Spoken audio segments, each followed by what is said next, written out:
Hey guys, welcome back to another video. We are doing a part 2 of the doorbell stuff. Last video you guys saw me unbox the doorbell lights. Today we are actually going to be unboxing the chime, which is the kind of accessory to the doorbell. And the chime should actually make a sound when somebody, well, rings the doorbell. This video will be a lot simpler than normal, but I wanted to check this out anyways because I thought it was an interesting topic to discuss. So let's take a look. Okay, so in the box, it is pretty basic. Of course, it is pretty much just our chime. So it is quite large, to be honest. That's not a good comparison. Here's a comparison to a UniFi Flex 2.5. It's very thick. I don't know exactly why it's so thick or why it's so large, but we will plug this guy in. And I'm guessing it's gonna make a sound. Potentially. I'm not sure. In the box, we have pretty much nothing else because all it is the chime. You'll see there are LED lights on the top of it, so I'm guessing that it is going through some kind of boot up sequence to get connected and everything. And we will go in and adopt this device. This is one of the devices that is UniFi Auto Link, which essentially just means that it's going to automatically be discovered on my UniFi access points, and then we'll be able to adopt it from there. And it will automatically over the network communicate with the doorbell when somebody rings the doorbell. Of course, since the doorbell is hardwired in, that will be not a problem at all, as long as the chime is connected. And if the chime isn't connected, we still do have the ability to get push alerts and notifications on mobile phones and that kind of stuff as well. Okay, so we were now able to get the Wi-Fi chime adopted. The one thing I did different, I held the reset button for like 10 seconds and then it adopted fine. I don't know why it took me so long, but you guys will see here that we actually do have the chime adopted. It has poor Wi-Fi for some unknown reason, but I don't really care about that. And then we also have our settings over here, which the settings are super minimal. We just have the options to select tag. You select tag, create tag, etc. One thing I do want to do is add a paired doorbell. So you'll see here we have our option here for the doorbell light, which obviously is the one that I have adopted. So we will do that now. We will add that and save. And then if we go back to our overview, you guys will see that we not only have the view of the doorbell, but we also have the model, the device version, the MAC address, IP, and uptime of the device. Additionally, we do have the alarm manager that is showing up here as well, so we can create alarms with this device. If we turn this on so we can view the doorbell as well, we can go into here and it says it is paired with the smart Wi-Fi chime, so it's all linking together nicely.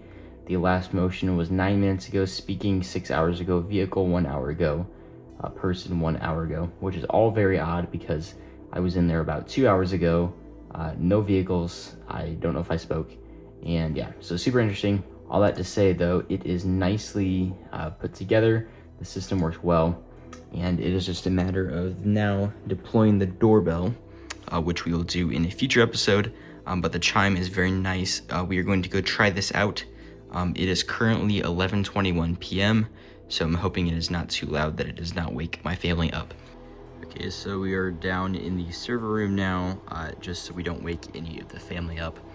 But you guys will see we do have the option to select the ringtone. There are a few different options here. I would like to see the feature to upload your own, but potentially we could do this under the manage audio feature. And it looks like we are able to, yeah, so we can upload our own audio sounds if we'd like.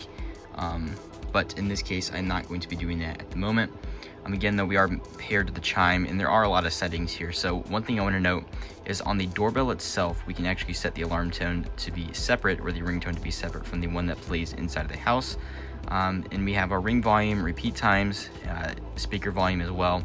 So there's a lot we can change there. And similarly, we can do the exact same thing here on the paired chime. So we can turn up the sound level. I have it at 15, which is just enough for you guys to hear it for this test. But we are able to, turn that up. That way the entire house is able to hear the sound. Again, though, like I said, it is 11:27, so I have no plans on turning that up any louder than it is now. The chime is right there. The doorbell's right here. We are now going to ring the doorbell, and we are going to see the chime go off. I will go silent here for a second. That way we are able to listen to the sound of the chime. I do have a server running, so that just take that with a grain of salt.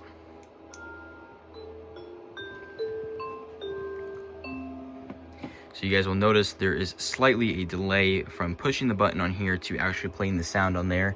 I will do it one more time here, turning the sound up to about 25%. just that way you guys are able to hear the sound fully. Again, you will notice I will press the button, the sound will begin on here, and a few seconds later it'll begin on the chime. Okay, so just like that, you guys have heard the chime go off. And again, this is what it looks like. There is a meter on the top which shows the Wi-Fi level. There's a reset pin on the left, and other than that, it is a very simple device that has basically no other functionality. So without further ado, I wanted to wrap this video up. I hope you enjoyed. This device is about $60. I bought this from Micro Center, my favorite place of all time now, because I sell Ubiquiti stuff for minimal markup. So I like that because I don't have to pay for shipping from Ubiquiti. But yeah, I bought it from Micro Center, about $60. All in for this project, we're about probably $150 for the doorbell and the chime. And I'm gonna install that here soon in just a couple videos from when you see this. I do want to note as well, I believe, I want to look this up on Amazon.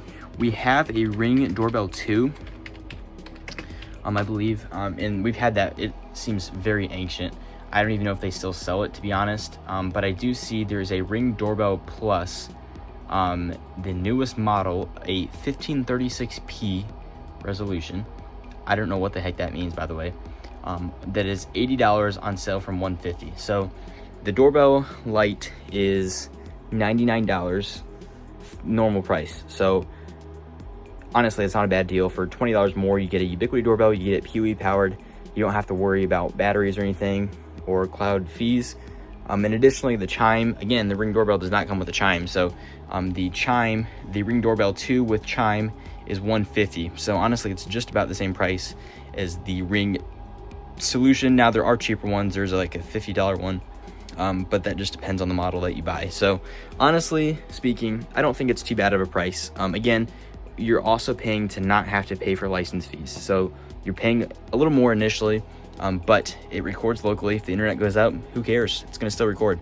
You don't have to worry about any of that. And that's really nice peace of mind for me as well, because if the internet goes out, I don't want to have to worry about my Ring doorbell not recording somebody at the door. I mean, I still want that to record my NVR. I have redundant internet connections here at the house, so we are able to still get alerts and stuff. So I don't know. What do you guys think? Thank you for watching this video, guys. I hope you have a great day. I will see you all in the next video.